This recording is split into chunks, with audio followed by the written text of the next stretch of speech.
Hi all, this is Maria and welcome to my studio. For today's project, which is a mixed media shadow box, I'm calling Trees at Night. It's a really pretty piece. I hope you enjoy this. Let's go ahead and get started.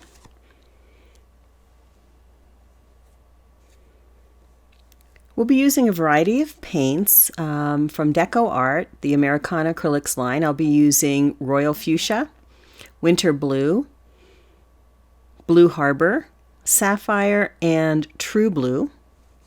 Don't forget to click the Show More button to see all the tools and materials listed beneath the description. I'll also be using the DuraClear and Satin, my regular dotting tools, so my set of crochet hooks and my nail dotters. For this project, I'll be using these Artuli pens in the 0.7mm and 3.0mm in black. And I'll be using some super fine glitter in royal blue and then a glue gun. You may or may not need the glue gun, depends on your project.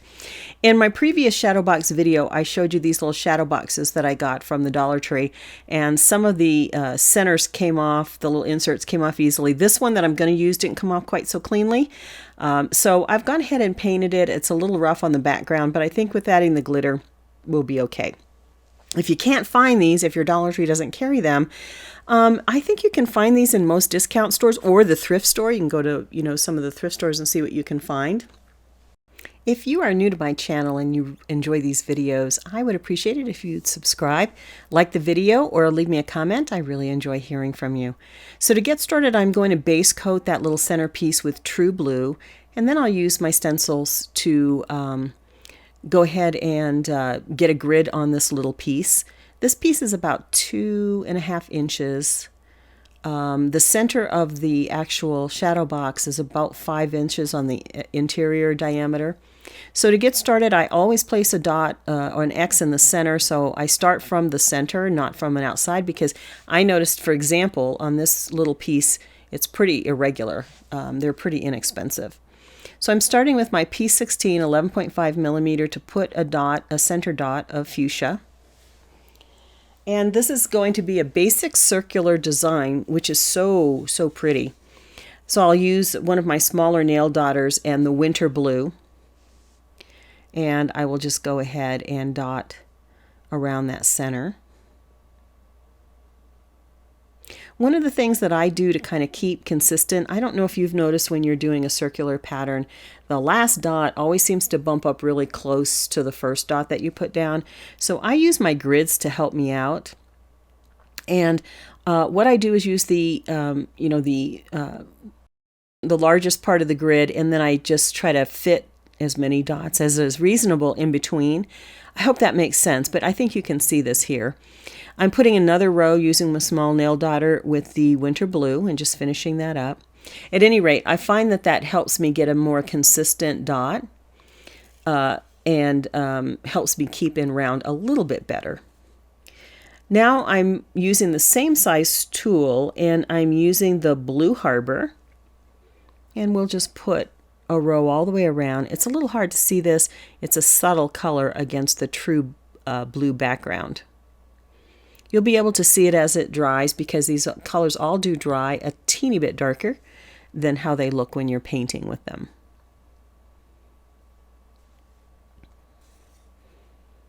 Using the same size tool, I'm going in and doing a row with the fuchsia.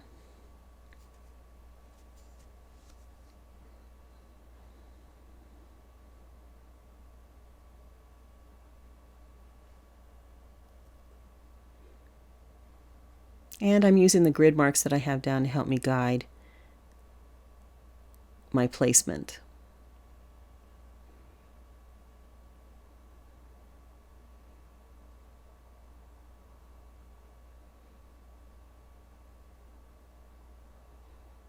Just cleaning off my tool, I think, for a minute there.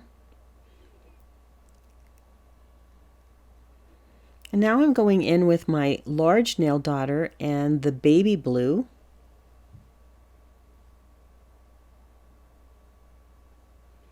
And put a row.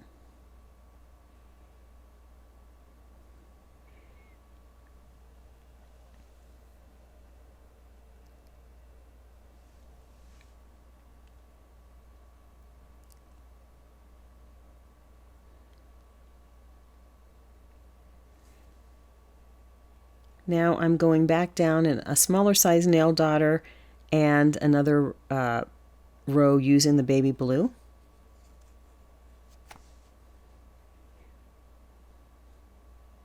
I find this dotting to be so mesmerizing.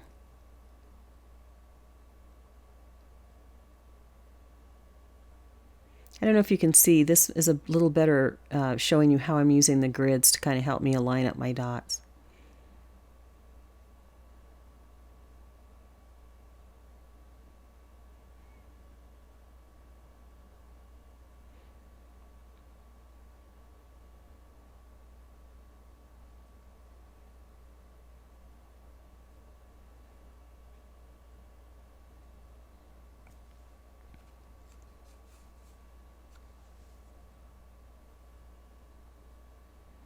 Now I'm using my large nail daughter and the sapphire blue, and I'll place a row of those dots.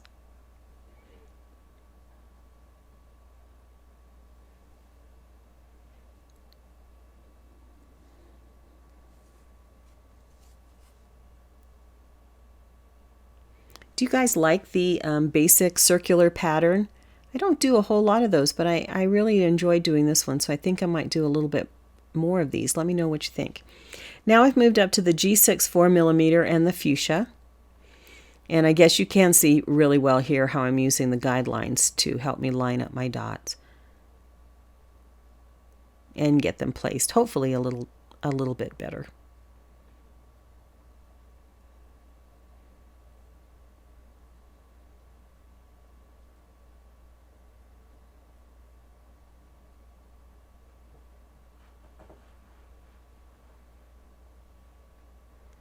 There we go.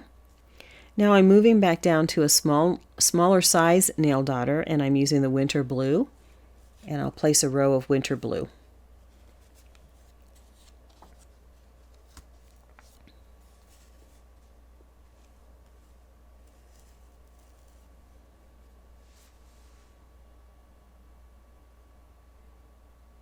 Had to take a few off there. I didn't like the way those looked.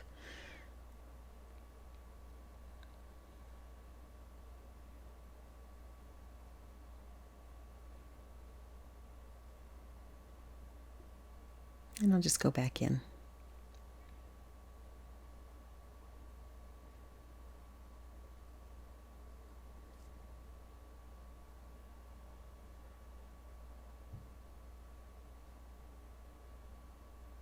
Now I do have this sped up. I should let you know that because the dotting is so repetitive, I do usually speed these up, and I think this is at 500, so 5 times what it would normally take. That gives you a sense of how slow or fast the dotting goes.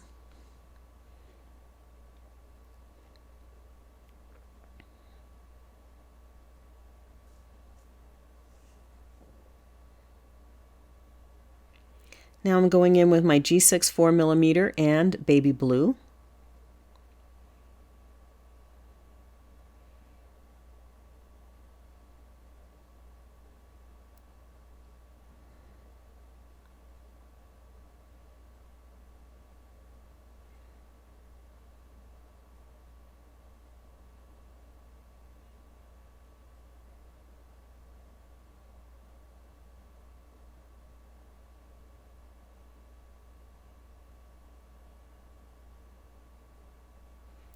Okay.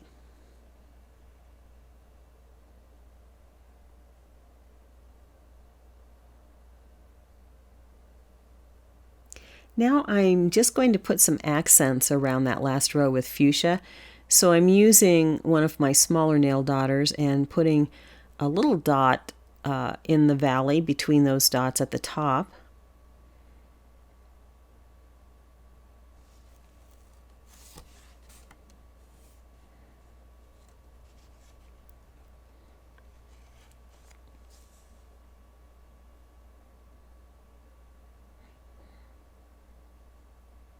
And then I will move down to the other end of my tool, which is a smaller size, and I'll put a little row of fuchsia in the bottom of those that row, the valley at the bottom.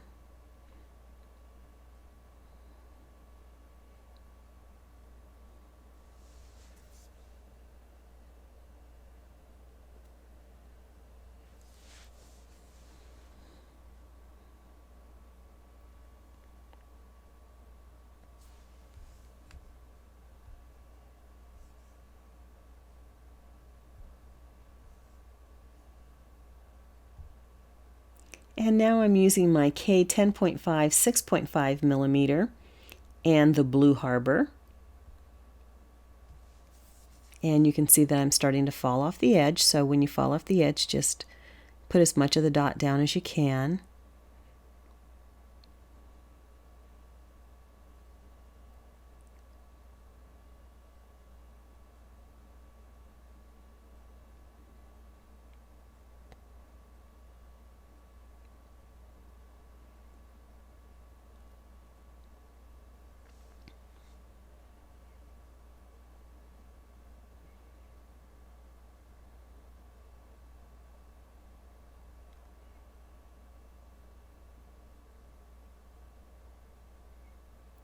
Now staying with the K 10.5 6.5 millimeter, I will use a sapphire blue just to finish up the edge, each of those corners, and just fill in with as much as you need to.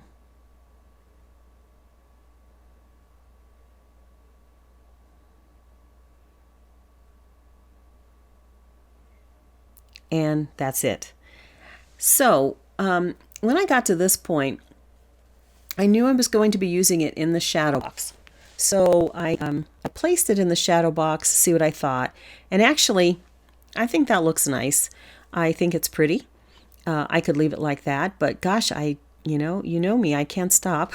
So I'm going to add it a little bit more to it and kind of go the mixed media route. I'm using the DuraClear Satin Varnish as a kind of a glue. And I will brush that down. I'm not going to let it dry. I'm going to use this while it's wet, so I'm putting a fairly good amount down. And then I'm going to take the glitter, which is ultra fine royal blue glitter. I just got this at Hobby Lobby, so you can find glitter like this at most of the craft stores, and sprinkle it in. The only recommendation I'll give you is initially I pinched the glitter out, and if you've worked with a lot of glitter, you'll know this, but I pinched it out and I got a little bit clumpier than I would have liked. So now I'm just dipping my finger, picking up what comes up on my finger, and lightly sprinkling it, because I didn't want a whole lot of glitter. I just want to kind of replicate a night sky. That's sort of the theme that I'm going for. And I think that looks pretty with the glitter behind it. It's a complement to the blue of the central piece. Now here, I posted this video online because I just couldn't stop, so I thought it would be fun to add some trees. I've been wanting to work with these trees for a long time.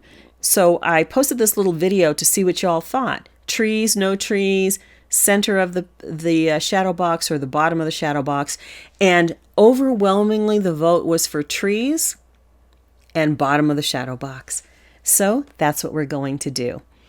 I am using that little technique that I showed you a couple of videos ago to do it on a piece of plastic and see what you think. Clear plastic. This is actually just from a packaging that I saved, and I cut it down to size. And that way I could proof what I wanted these to look like. So let me show you how to make these little trees. It's very, very simple. I'm using first the Acrylic pen in the 0.7 millimeter. You could use any colors that you wanted, any pens that you want. I like these. I've been working with these, and they actually do a really, really good job and take the varnish well. So I'm pretty happy with these. So to get started, it's really simple. We're just going to draw a line to represent our tree. Now I do the trees first and then do the bottom. You can do it however you want. And then it's just a little kind of V at the very top. This is a pine tree, an evergreen, so it's got that little top like that. See how that goes? And then it's just a matter of making those similar type V's all the way down, increasing the size of them so you're getting that triangular shape that that you see in evergreens, a lot of evergreens, in the pines anyway. So one thing I wanted you to notice here is I am varying the length of those branches just a little bit. And I'm going to go ahead and just do it like this, where we're just making a straight line essentially, and varying the length of those lines, keeping in mind that I'm increasing the size as I go down the trunk of the tree. But I think that doesn't look so great. So I think what what I do anyway to try to make them look a little bit more realistic is go in and kind of scribble over those lines just a little bit. I wiggle the lines to, number one, give them a little bit more bulk, right, so that they're a little bulkier, and to give them a little bit of texture and a little teeny bit more realism. And I think that helps. Now, once you've practiced a little bit, you could just do this wiggly part. You know, it's as if you had a little shaky hand and you're just wiggling your pen a little bit to put a little bit of texture on those branches and make them look more like there are actual pine boughs. And just add some little parts at the bottom to kind of fill this out and widen the trunk a little bit. And that's it. That's the basic tree. And then you can add as many as you want for your piece. Now I'm going to have one that looks like it's a little bit in the background, so it's going to be smaller, it's going to be a little bit further back, but it's the same exact technique. The only thing I'm doing different here is I'm kind of wiggling those lines as I draw them. Not going necessarily having to go back, but just putting them in on the first pass. And then I can go and revise the shape if I need to once I see what they all look like. I'll place another one down. And this is real time. This is not sped up, so this is what it is really taking me to draw these. And I'm doing that. I had somebody in one of the comments say that they'd like to see a little bit more on how to draw these trees, so I wanted to take a little bit more time to show you how I do it anyway. Lots of ways to do it, and you probably, if you know, some of you may be experienced and even have another technique that you like, and that's great. Just use what works for you. See how I'm just adding a little bit more ink right around the trunk. Give it a little bit of little darkness, and also a little shadow, and then also a little bit of definition to those branches.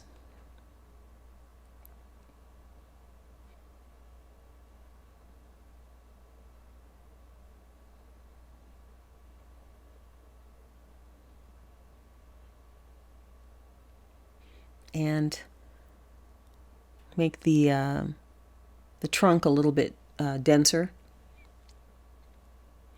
And then it's just a matter of drawing your bottom. And again, you can start with this piece if you think that's better for you. I kind of like to get the trees down and then put the base, put the ground on, but that's kind of up to you. And then I'm just simulating how I might shade that in. Okay, so let me actually draw it on the piece. And I have to tell you, that's why I asked for your input, because like this can ruin it, right? It's a simple piece and I could certainly redo it, but gosh, if you went to the trouble of painting it to begin with, you may not want to ruin it. That's why I like that technique of using the overlay. And now I'm just using that overlay as a reference, and I'll be able to draw in my trees. It's not going to look the same, of course, because every drawing is different, but I'll get a good sense of the placement and how I want to place those trees. And this one is sped up.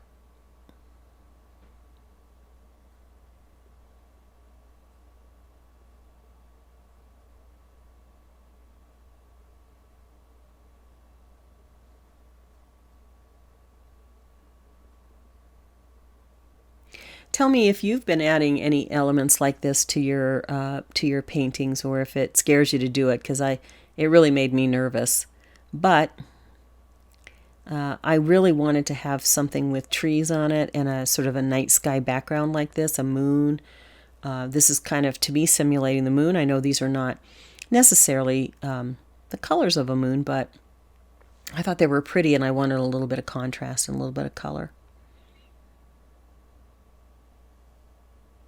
So at any rate, you know, what do you think about adding additional pieces on? I got good response that people would like to see the trees, but I wonder, do you do that in any of your work, or do you just use your the mandala as you originally painted it? It's kind of pristine state.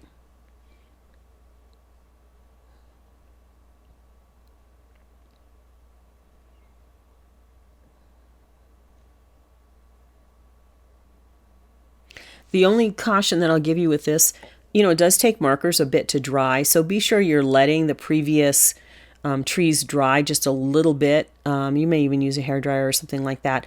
Otherwise, you could run the risk of smudging it. So either put a paper down or let it dry really well before you get your hand on it. So now I'm just kind of tidying these up a little bit, adding a little bit more, making them a little bit darker. And now I'm going to go up to the 3mm, so this is the medium tip, to fill in the bottom. And just draw right over those dots, kind of varying the landscape so that it would look how the ground might look, and filling it in. And these markers did great on the coverage, going over the dots. I mean, you can still see the texture, of course, but they certainly covered up the color. All right. Now I'm going to go back in and you know, I had some straight lines there on the ground cover, so I'm going to go in and just, you know, put a little,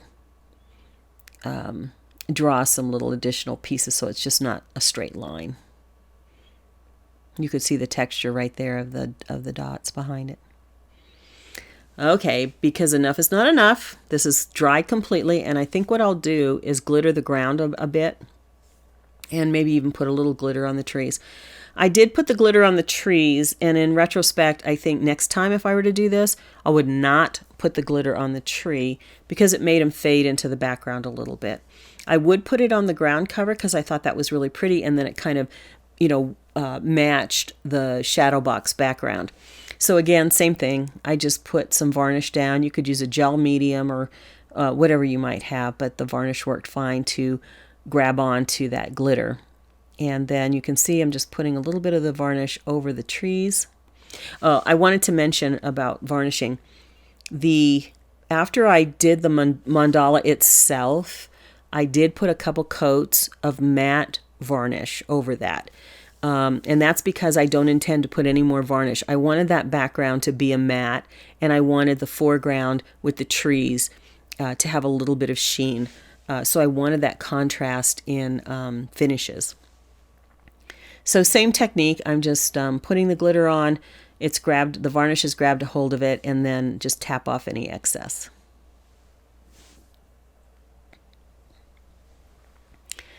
Now I'm ready to put this in my shadow box. I just mark the center of the shadow, the interior of the shadow box, and the midpoint of the piece, and I'll just use a little bit of glue. You'll notice on the back that it had a little heart that actually they had used to pop the piece off of the back of the shadow box. So I've just glued that down with the hot glue.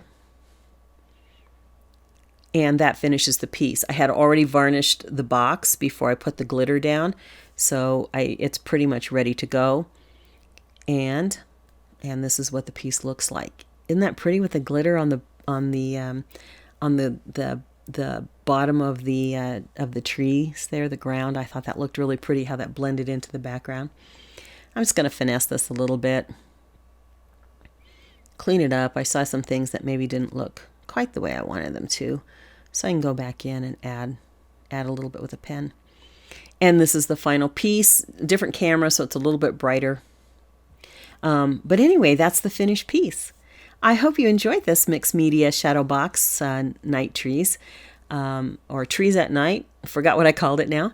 And it's a really fun project. So I really enjoyed this, and I appreciate you watching and sticking with it. Let me know what you think. Do you want to see more projects like this, or do you want to see another type of project? Don't forget to subscribe. Leave me a comment. Give me a thumbs up if you enjoy these videos. It keeps me going, keeps me encouraged. Thanks so much for joining me in my studio. Thanks for watching. Take care.